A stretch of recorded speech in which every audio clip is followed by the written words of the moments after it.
Good morning বন্ধুরা, সবাই কেমন আছেন? আমি রেবা আপনাদের সঙ্গে আবার একটা নতুন রেসিপি নিয়ে এসেছি। এটাতে আলুর চপ। তো আলুর চপ কীভাবে বাড়িতে বানানো হয় সেটাই আপনাদের সঙ্গে শেয়ার করব। একটা কড়াইয়ের মধ্যে অল্প তেল, দুটো শুকনো লঙ্কা দিয়েছি। লঙ্কাটাকে ভালো ভেজে উঠিয়ে নেব। লঙ্কাটাকে ভেজা হয়ে গেছে, এটাকে তুলে রেখে নেব। এবার ওই কড়াইয়ের মধ্যে কিছুটা পেঁয়াজ দিচ্ছি। পেঁয়াজটা ভালোভাবে ভেজে নেব। পেঁয়াজটা ভাজা হয়ে গেছে, এবার এর মধ্যে দিয়ে দেবো আদা রসুন থেতো করা। এটাকে ভালো করে ভেজে নেব। এবার এর মধ্যে দিয়ে দেবো লবণ, হলুদ গুঁড়ো। এটাকে ভালোভাবে মিশিয়ে নেব।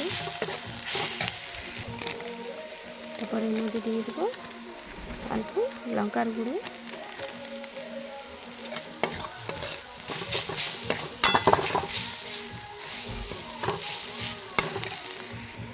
তারপর এর মধ্যে দিয়ে দেবো সেদ্ধ করা আলু।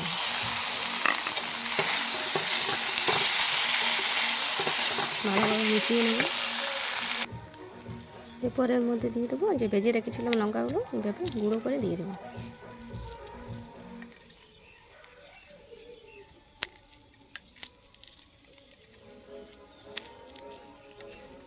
এটাকে ভালোভাবে মিশিয়ে নেবো। আবার এখানে একটা পাত্রের মধ্যে দিয়ে দেবো বেসন 100 গ্রাম। তারপর এর মধ্যে দিয়ে দেবো অল্প লবণ,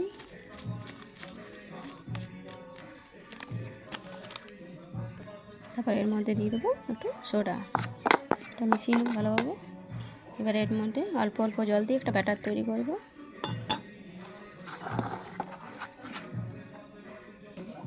এটা কিন্তু ভালোভাবে ফেটিয়ে নেব কিছুক্ষণ।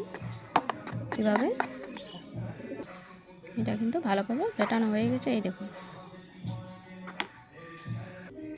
এবার এটা ঠান্ডা হয়ে গেছে, এটাকে ভালোভাবে মেখে নেব হাতে করে এইভাবে।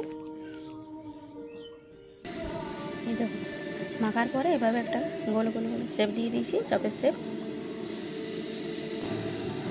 এবার এগুলো একটা একটা তুলে এভাবে বেসনের মধ্যে চুবিয়ে নেব।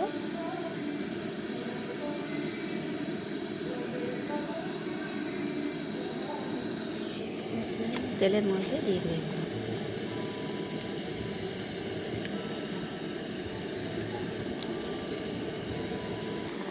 এই দেখুন, এভাবে আস্তে আস্তে এভাবে আস্তে উল্টে দেবো।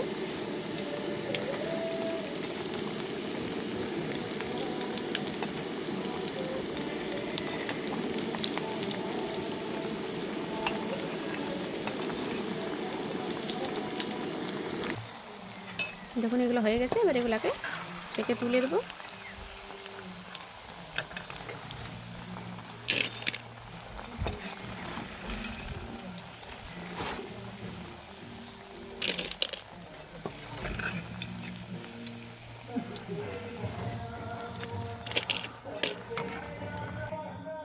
তো দেখুন এভাবে তৈরি হয়ে গেল আলুর চপ।